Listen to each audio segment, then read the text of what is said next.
When God guides, He will provide. Okay? When God gives a vision, He will give you the provision. Okay? So, kinakailangan po ay palagi po natin tandaan na pagka tayo ay tinuturuan ng Panginoon na lumakad o pumunta sa isang lugar o hakbangan ng ating po pananampalataya, huwag po tayong matatakot dahil ang Diyos po ay palagi pong magbibigay.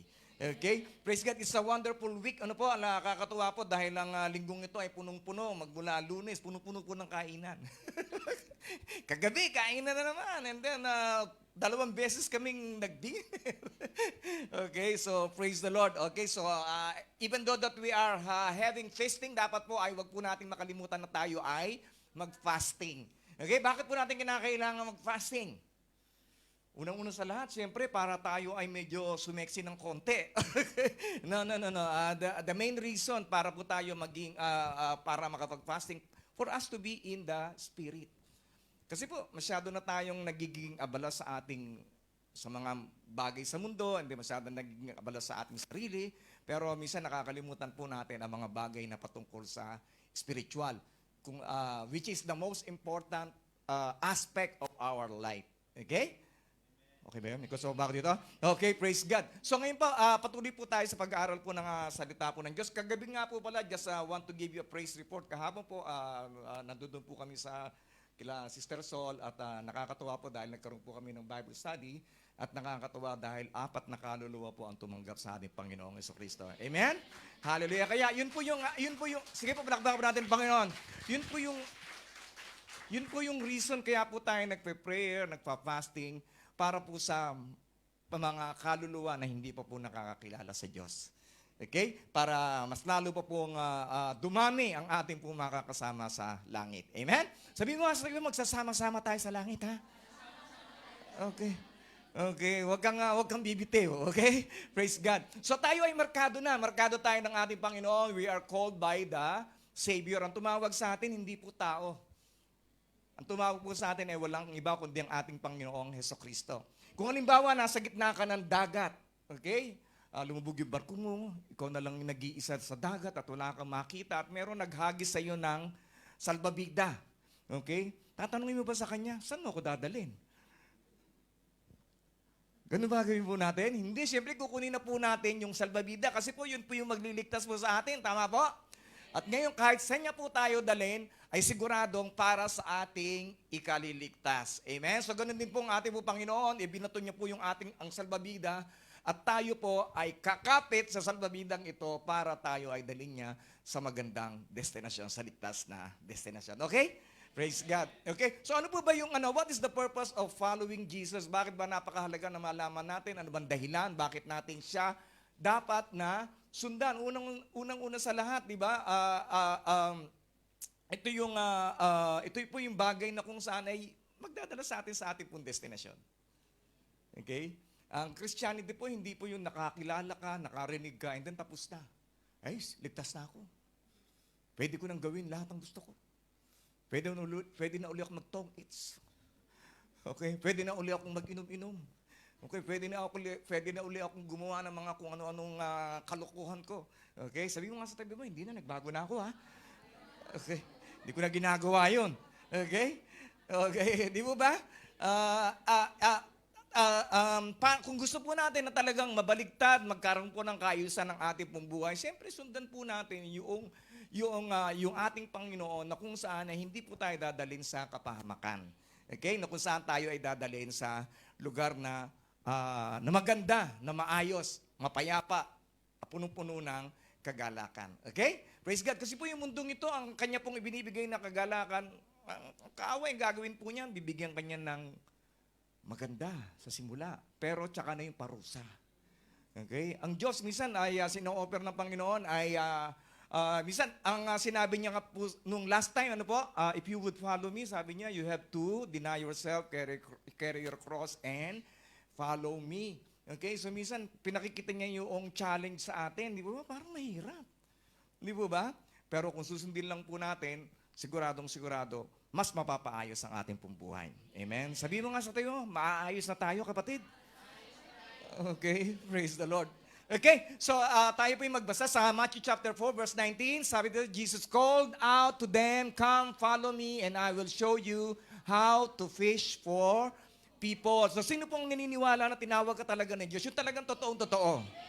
Amen. Hallelujah. So tinawag po tayo ng Diyos para ano? Tinawag po tayo ng Diyos, hindi lamang po tayo para maging daluyan ng kanyang pagpapala, para bagsakan lamang niya po tayo ng pagpapala, para matanggap po natin yung ating pong mga trabaho, gumanda po yung ating pong buhay. Unang-una sa lahat, tinawag po tayo ng Panginoon dahil mahal na mahal po tayo ng Diyos. Okay? Sabi po doon sa awit kanina, di ba? He is mindful about us. Ibig po sabihin ng mindful, nasa isipan ka palagi ng Diyos. Amen? Kung titignan po natin ang puso po ng Diyos, makikita nyo ang sarili ninyo doon. Okay? Na ikaw ang laman ng puso ng ating pong Diyos.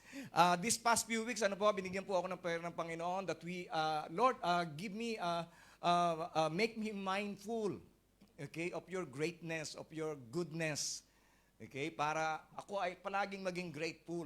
Okay? Kasi po, kung hindi po natin makikilala ang ating pong Diyos, ay sometimes, nakikita lang po natin palagi yung ating pong sitwasyon. Pero kung titingnan po pa natin palagi, ang ginagawa po ng Diyos sa ating pong buhay ay palagi tayong mapupuno po ng pasasalamat. And one of my greatest motivator, isa po sa pinakamalaking motivation ko po, yung gratefulness.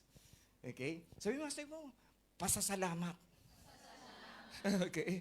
Alam niyo po, kung titingnan po natin ang ating pong buhay noon at ang buhay po natin ngayon, ay, may pinagbago ba? May pinagbago ba? Okay, baka naman lumipis lang yung kilay mo. Di ba? Humaba yung eyelashes mo. Okay, gumanda yung mga kuko mo. Okay? Tingnan po natin, maganda po, mas maayos po yung ating. Sino po talaga dito yung naayos ang buhay? Amen. Amen. Hallelujah. Sabihin mo sa katabi mo, hindi pa tapos ang Lord sa iyo.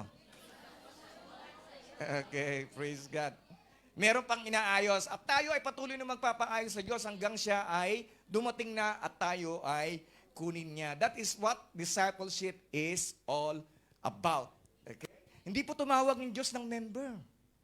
Ang tinatawag po niya ay mga disipulo, tagasunod po niya. Okay? Okay, so tinawag ka ni Lord dahil meron siyang nakita sa iyo. Alam niyo ba yon? Ano kaya yun? Di ba? Hindi ka naman cute. Di ba? Di mo ba? Nakita niya po sa atin, siyempre, actually, physically, wala po siya nakita. Ang nakita niya po sa atin ay ang Espiritu. Ay, ito. Pwede magbago ito. Okay? Pwedeng bumait ito. Okay? Konting talo pa, babait din to. Okay? Di ba? Okay, so yun po yung nais ng Panginoon, nais niya ng pagbabago. Alam niyo po, isa po sa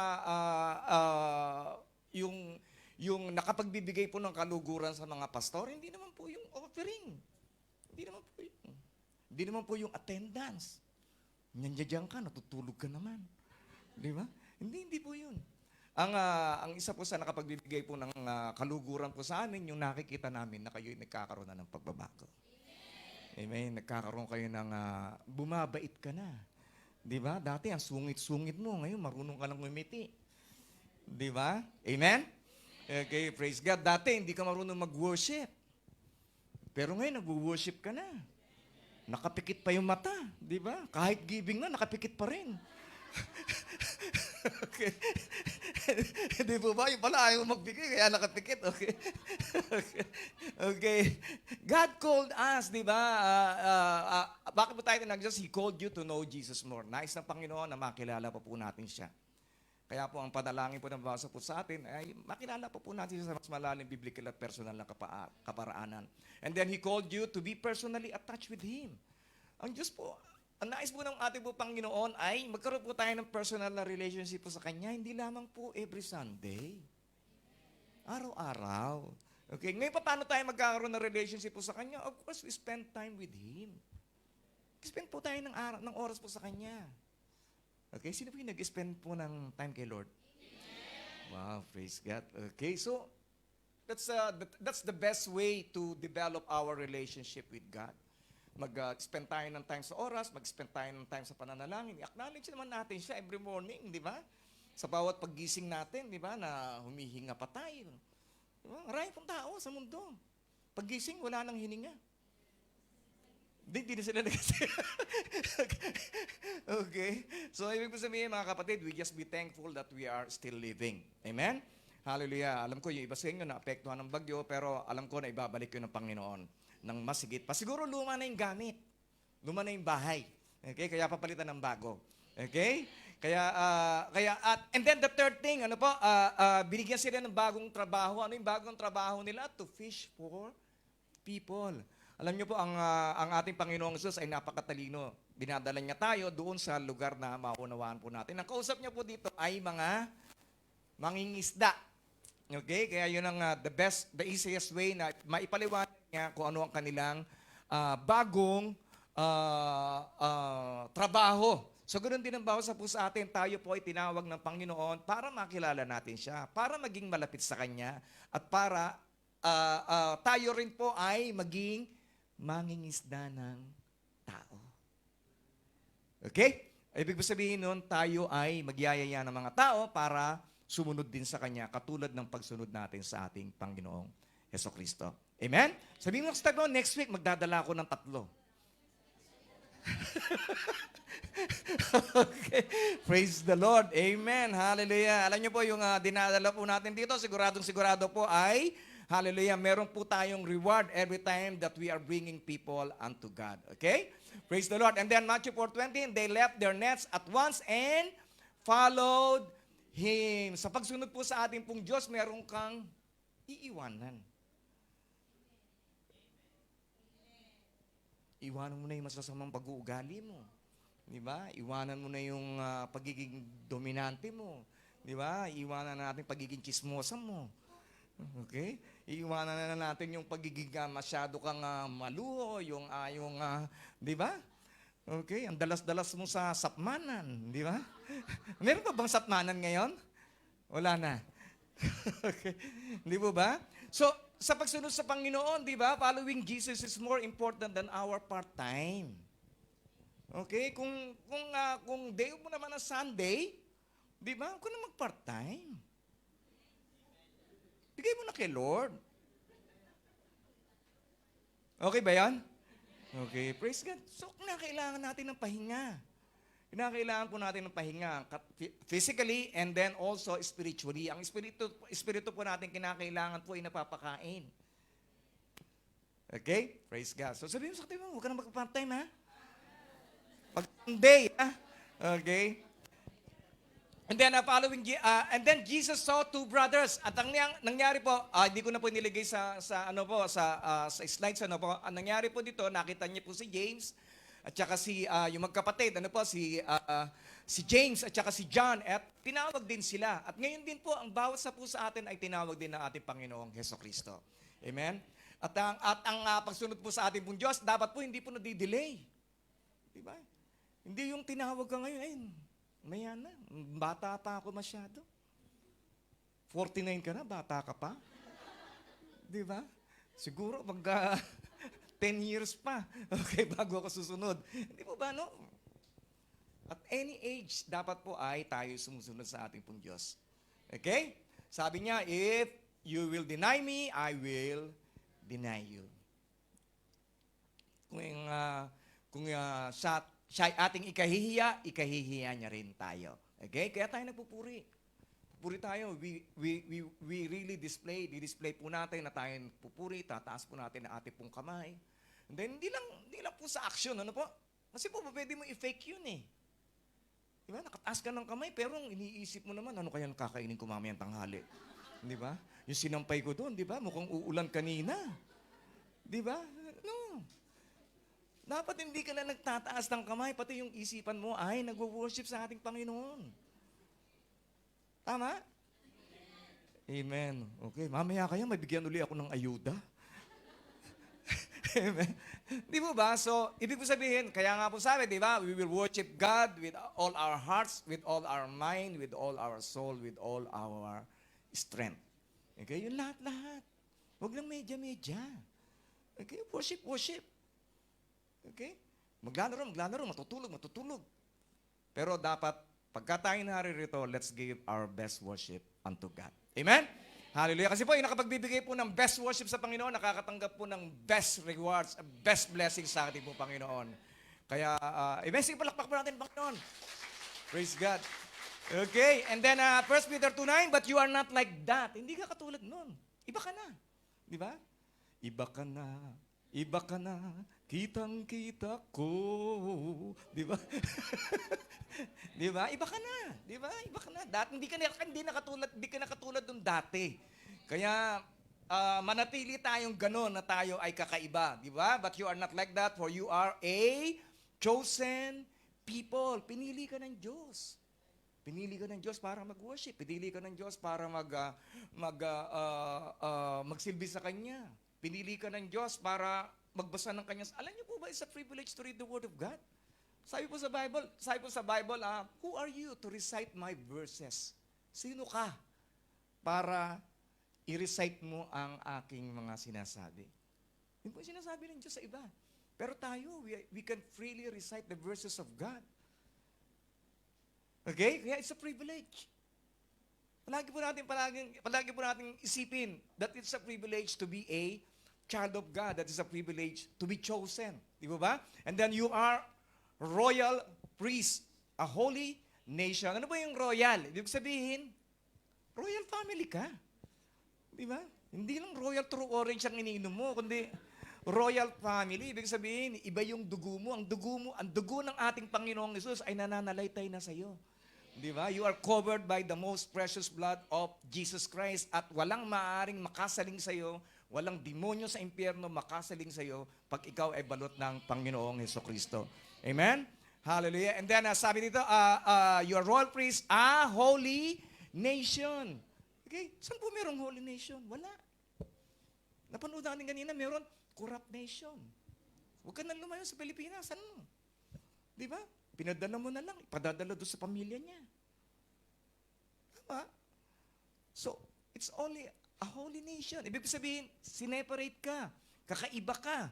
Di ba? So, dapat tayo ay manatiling kakaiba sa mundong ito. And then, God's very own possession. Kung hindi ikaw pag-aari ng Diyos, ibang magmimay-ari sa iyo. Huwag mo nang hintayin. Okay? Mahirap pagka iba nagmay-ari sa iyo. Di ba? Wala kang control. Hindi ka na yung mga bagay na ayaw mo ay gagawin mo. Dahil iba nagko-control sa iyo. Kaya it's very, very important na sa ating pong patuloy na pag-gather, isipin natin na tayo pag-aari na ni Kristo. Okay? Hallelujah. At ang katawan natin, ang kamay natin, ang isipan natin, ang mata natin, ang ating buhay ay pag-aari ng Diyos. As a result, you can show others the goodness of God. Okay? So tayo po, ginawa po tayo, we are saved, not because of good works, but we are saved to do good works. Parang wala na ako sa pito. Okay? Hindi mo ba? We are saved to do good works. Tayo ay niligtas para gumawa ng mabuti. Kaya yan po yung ating po pinapractice. Okay? Kahit nagbibigay tayo, nagpapadala tayo ng mga relief goods. Kasi po, it is more blessed to give than to receive. Okay? Hindi po ba? And then as a result, for He called you out of the darkness into His wonderful light. Dati nasa kadiliman ka, hindi mo alam kung saan ka patutungo, hindi mo alam kung anong gagawin mo bukas, hindi mo alam ano kaya mangyayari sa buhay ko pag nawala na ako dito. Hindi po ba? Hindi po natin alam, pero ngayon alam na po natin kung saan tayo lahat patungo. Amen? Tayong lahat ay patungo sa presensya po ng Diyos. Pero sino po dito yung nung bata po kayo ay gusto ninyo, alam ninyo yung kinakailangan ay yung mga pag-aari ninyo, nilalagyan ninyo ng pangalan? Di ba? Naranasan niyo ba yan? Di ba yung librong kapal-kapal, pero para wag manakaw, hindi yung first page, yung doon sa gilid, nilalagay mo yung pangalan mo, di ba?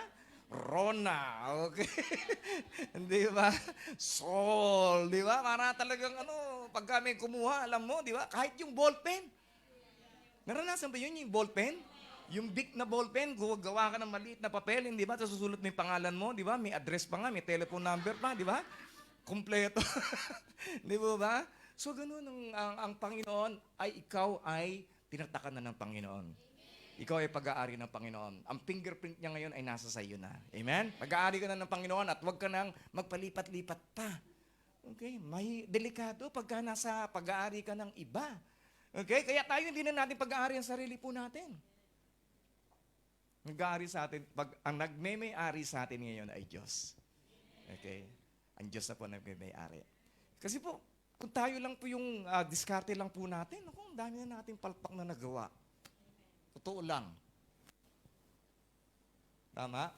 Pero pag kung hayaan natin ang Diyos ang kumilos sa ating pong buhay, di ba? Siguradong sigurado, mas mapapaayos tayo. Okay? Kaya sabi mo sa katabi mo, pag-aari na tayo ni Kristo.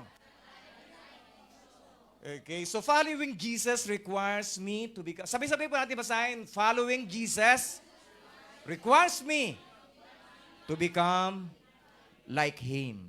Okay, so ninanais ng Panginoon na tayo ay maging kawangis niya. Kaya po ang panalangin ko, Lord, help me, Lord God, to pray just like you. Help me to speak just like you. Give me the anointing to preach. Give me the anointing to walk just like you. Okay, so panalangin tayo. Palagi natin sinasabi, Panginoon, nais ko na maging katulad mo. Hayaan mo na makita ko yung mga bagay na nakikita mo. Naramdaman ko yung mga bagay na nararamdaman mo. Malakaran ko yung mga bagay na nilakaran mo. Because that is becoming like Jesus sa pananalangin. And then we allow the Holy Spirit to move mightily upon our lives. Hinahayaan natin na banal na Santong Espiritu na siya ang kumilos sa ating pong buhay. Okay? So mamaya po we'll talk about our simple nature and our holy nature, spiritual nature.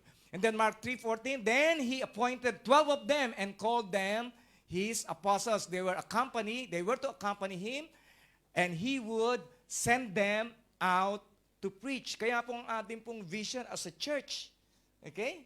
Ano po yung vision po natin as a church? That we may become Jesus messengers. Tayo po ay maging mensahero ng ating Diyos, ang ating Panginoong Hesukristo. Paano yun? Pastor, hindi mo na ako marunong mag-preach. Matututo ka din. Okay? Sabihin sa kayo, matututo ka din. Okay? Praise the Lord. Yung iba naman sa inyo, although na hindi kayo marunong mag-preach, pwede naman po tayong, yung ating pong buhay, ay isa pong malakas na message sa ating pong sa mga nakakakita po sa atin. Okay? Praise God. Yung iba, di ba? Pagka nakita nila nagkaroon ng pagbabago ang buhay mo. Di ba? Saan ba yung church ninyo? Di ba? Maka-attend nga. Tama? Okay? Kasi po nakita yung buhay ninyo na nagkaroon ng pagbabago. Dati kang bungangera, ngayon tahimik ka na. Di ba? Dati ang nakasimangot ka palagi, pero ngayon palagi ka nang nakangiti. Di ba? Amen. Dati ang tamad-tamad mo. Di ba? Pinagkanan mo, hindi mo mahugasan. May mga tinatamaan ba? Okay. Okay, so tandaan po natin, without God, we cannot. Without us, He will not. Okay, we are in partnership with God. Kung walang Diyos, hindi po natin magagawa. Pero kung hindi po tayo mag-agree po sa Kanya, hindi rin po siya gagawa. Okay? Kasi tayo po yung representative niya po dito eh. We are the hands and feet of Jesus in this place. Tayo yung Kanyang pong bibig para po magbigay po ng mensahe. Okay? Kaya alam niyo po ba na ang Diyos po ay kailangan niya po ng mga fat people? Fat. Okay. Ba't lahat nakayuko na? Okay. Fat, ibig po sabihin ng fat ay faithful, tapat. And then letter A is available. Yung merong oras. Okay? At saka yung letter T is, ano yun? Trustworthy, yung kanyang mapagkakatiwalaan. Okay? Kaya sabi mo sa katabi mo, you are fat. Okay. Okay.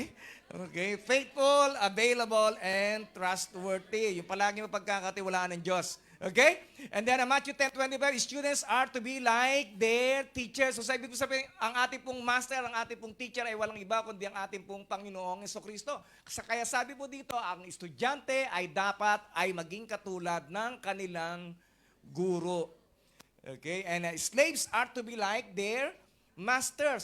Ang master po natin ay walang iba si Jesus, ang ating pong Lord. Tayo po ang kanya pong alipin. Ang alipin po, sunod po niya palagi. Palagi naghihintay ng iuutos ng kanyang master, and that is us. Okay? Parang wala na akong kausap, ha? Okay. And then, and since I, the master of the household, sino to si Jesus, have been called the prince of demons, tinawag po siyang prinsipe ng mga demonyo. Okay, kaya wala pong kwenta kung tawag lang sa inyo minsan ay siraulo, baliw, brain damage, okay? Minsan tawag sa inyo, di mo ba? Okay lang po yun. Kasi po ang ating Panginoong Jesus mismo ay tinawag na prinsipe ng mga demonyo. Okay? And then the members of my household will be called by even worse names. Minsan sasabihin pa kayo ng mas pangit na mga salita. Okay? Yung, kaya po, ano pa ibig sabihin ng Panginoon dito? Huwag kang masyadong pusong sibuyas. Di ba kung nakarinig ka? Nang di maganda na sinasabi sa'yo? Di ba? Ambot. Di ba? Kalimutan mo na. Huwag mo na silang intindihin. Okay? Praise God. Ito po ay para po sa mga talagang sumusunod sa ating Panginoon. Pero kung sinasabi naman siya, totoo naman, magbago ka na. Okay pa? Okay. And then, sino po sa atin ang mga tunay na Kristiyano talaga? Okay. So, following Jesus is to become like Jesus.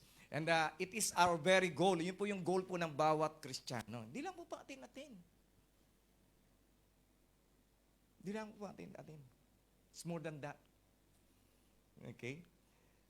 Buhay po yung inaday ni Lord, buhay din po yung kanya pong inaasahan.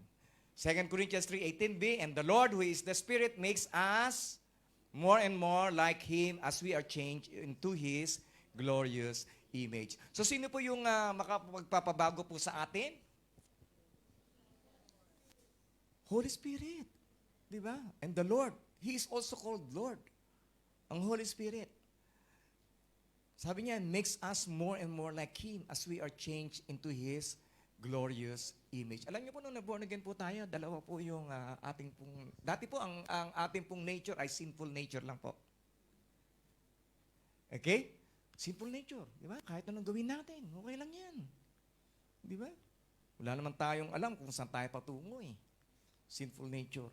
Doon lamang po tayo nabubuhay. Basta masaya tayo, okay. Di ba? Inuman, sige, sama ako dyan. Diba? Tong-it, sige. Sagot ko yung lamesa. Diba? Ngayon, ano po eh? Sinful nature. That is our sinful nature. Basta maging masaya. Pero ngayon, nalaman po natin na born again po tayo. Nalaman po pala natin na kinamumuhian ng Diyos ang kasalanan. Nabuksan ang ating isipan na yung purpose po ng ating pong buhay ay para bigyan ng kaluguran, bigyan ng kasiyahan ng Diyos na milikha, kaysa bigyan po natin ng kaligayahan ng ating pong sarili. Tandaan po natin, ha? God is more interested for you to become holy than you to become happy.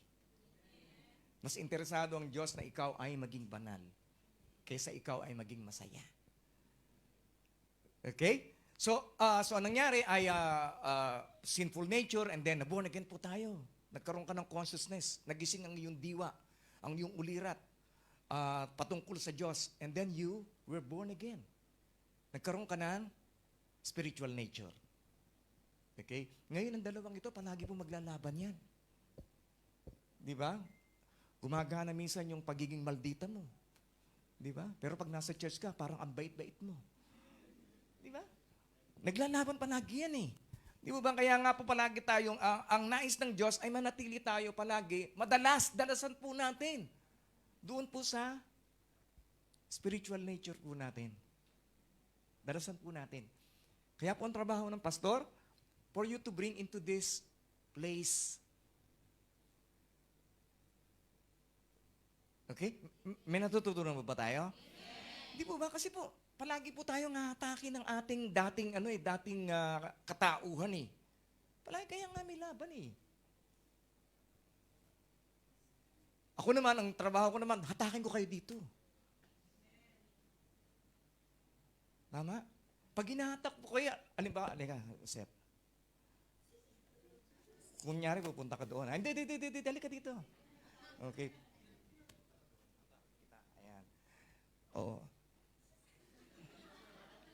Diba? Pagka hinahatak ko siya, di po ba masasaktan siya? So, ganun din tayo minsan. Pag hinahatak ko kayo, papunta dito, masasaktan din kayo. Tama? Ngayon, para lang ba yun sa ikabubuti ko o para sa ikabubuti niya? Amen. Okay. Kaya sabihin mo sa katabi mo, kahit masaktan ka, tuloy-tuloy lang tayo. Amen. Hallelujah. Sabi sa Bible, seek the truth and the truth shall set you free. Tama po? I have a favorite quote, di ba ba? Sabi, ang gamot ay para, ang katotohanan ay parang gamot, di ba? Mahirap lunukin. Pero kinakailangan lunukin para ikaw ay gumaling. Masakit eh. Kaya kung talaga pong gusto po natin magkaroon ng pagbabago, gusto po natin maayos ang ating pong buhay, pabago po tayo sa ating Diyos. Amen. Okay, talagang bumabait na silang lahat. Okay? Para po magkaroon po tayo ng pagbabago. Okay? And then Romans 8:5, those who are dominated by sinful nature. Ano ba ibig sabihin ng dominated by sinful nature? Palagi po natin iniisip na bigyan ng kaluguran, kasiyahan, yung ating laman, na makasalanan. Hindi naman po nakapagbibigay ng kaluguran sa Diyos. I-post mo kung ano gusto mong i-post. Di ba? Para makabawi ka lang doon sa kaaway. Ito para sa kanya to eh. Tama. Okay? Itatagbo pa para sigurado natanggap niya. Di ba? Those who are dominated by sinful nature think about sinful things. But those who are controlled by the Holy Spirit think about things that please the Spirit. So yung inyong pag-iisip, napakahalaga po. Di ba? How will you assess your spiritual life? Paano po natin ma-assess? Nasaan na ba tayo? Level 1, 2, 3, 4, 5, 6, 7, 8, 9, 10. For example, how will you assess your spiritual life in a week? Anong inyong iniisip palagi?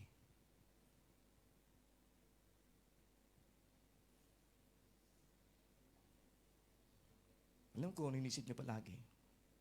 Ano kayang kakainin ko mamaya? Hindi mo ba? Things that please the Spirit. So ano po yung mga bagay na dapat po nating isipin palagi? Sabi po, things that please the Spirit. So ano po yung nagpi-please sa Spirit? Salita po ng Diyos. Please the Spirit. Yan po yung nakapagbibigay po na. Kasi po, di po ba, may katawan po tayo. Kumakain yan. Kumakain. Tama? Walang problema sa pagkain yan. Maya't maya, gutom yan. Di ba?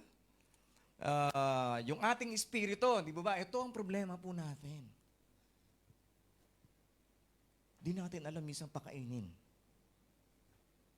Palagi natin ginugutom. Di ba? Kaya kung titignan natin kung merong spiritual X-ray o kaya spiritual lenses, di ba? Makikita niyo, mga espiritu ang papayat. Malnourished. Kasi hindi pinakakain. Amen? Okay, tahimik lahat. Oh? Okay, so isipin po natin palagi yung mga bagay na patungkol sa espiritu. So letting your sinful nature control your mind leads to death. Yun po yung ultimate na na kapatutunguhan po natin eh.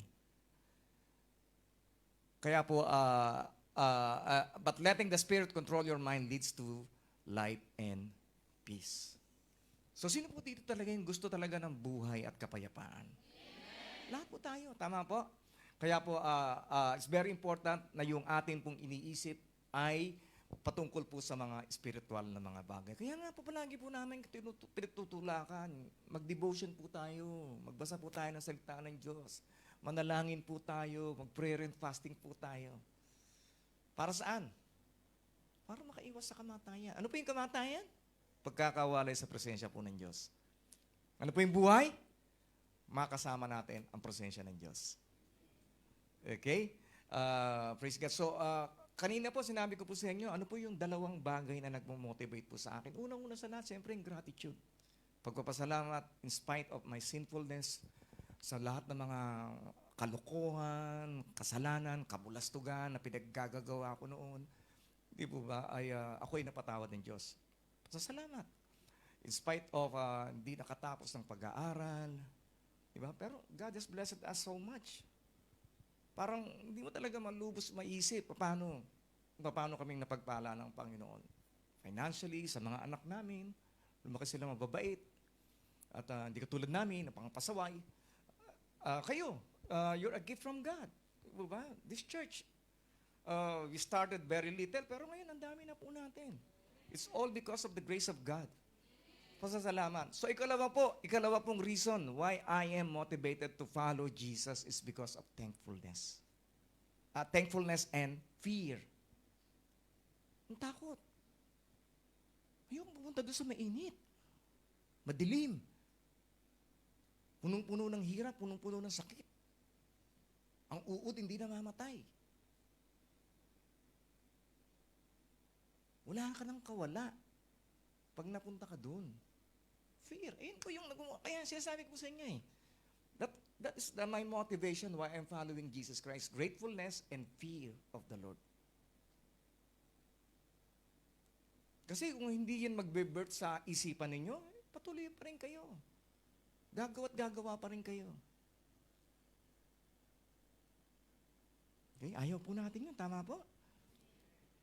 Masira lang yung aircon mo, di ba? Hindi ka na mapakali. So, doon po. That is one of my motivation. Yun din po yung gusto kong maging motivation ng bawat po sa inyo. That you'll be grateful and that you have the fear of the Lord in your heart. Na magkaroon po kayo ng takot sa inyo pong puso. Amen? Praise God. So following Jesus requires me. Sabay-sabay po natin basahin. Following Jesus requires me to imitate Him. Meron pong ginawa ang ating po Panginoon, nakasulat naman. So gagayahin na lamang po natin. Copy-paste. Okay? Gayahin na lang po natin. Gayahin po natin. Paano po natin magagaya? Of course, we always ask the help of the Holy Spirit. Okay? And then John 14:12, I tell you the truth, anyone who believes in me will do the same works I have done. Kaya naman po pala natin gawin ang ginawa na ating Panginoong Jesucristo. And then even greater works because I am going to be with the Father. Ito po yung medyo mahirap paniwalaan, di po ba? I am, and even greater works. Mas marami pa, mas malaki pa ang magagawa po natin. Okay? Tama po. Pero, sinabi po ni Lord maaring ba sa atin, you can do that. Pero ang nakikita ko po dito, Jesus is so humble. Napaka-humble po niya, na palagi niyang ini-encourage ang bawat po sa atin, na kung nagawa mo, kaya mong gawin. Mas malaki pa nga magagawa ninyo Ganun din ang sinasabi ko sa inyo, kung kaya ko mag-preach, kaya nyo rin. Okay? Kung kaya ninyong magbigay ng malaki, kaya na magbigay ng malaki sa gawain ng Panginoon, kaya nyo rin. Okay? Kaya lahat ng mga bagay ay magagawa po natin sa pamamagitan po ng Banal na Santong Espiritu. And then we'll watch po the short video. Okay?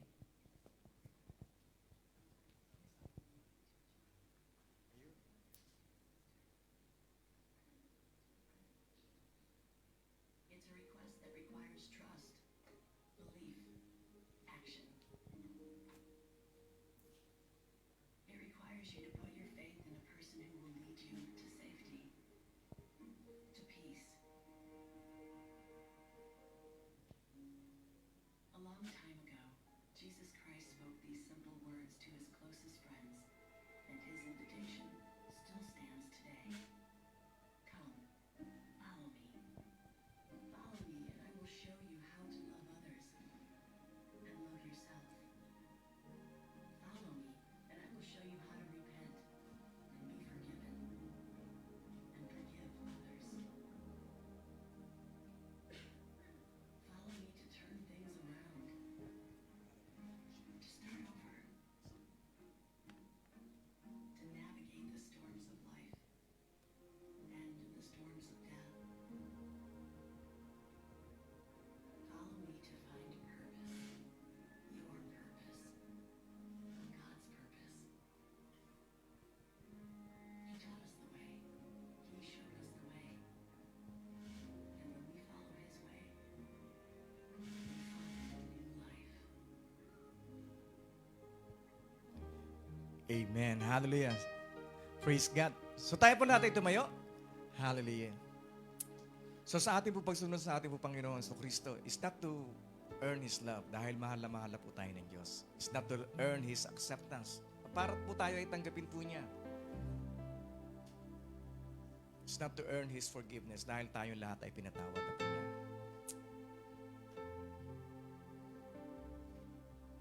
Dahil sa kapaligiran po natin ngayon, we can easily fall into a religious obligation mindset. Ginagawa natin ito dahil sinabi ni Pastor, ginagawa natin ito dahil itong kultura ng church, no?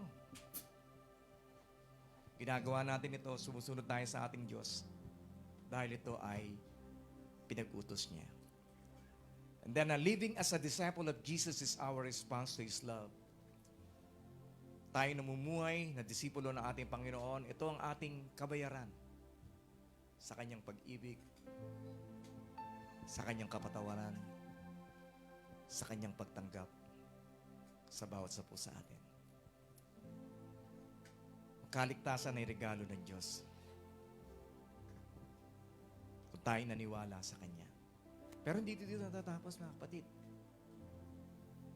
God is asking us to follow Him. Not only every Sunday. Not only every Wednesday and Sunday. Jesus is asking us to follow Him all the rest of our lives. Hallelujah. At hindi niya naman tayo iniwang mag-isa. Iniwan niya tayo ng kapangyarihan ng Kanyang pangalan. Iniwan niya tayo ng Banal na Santong Espiritu.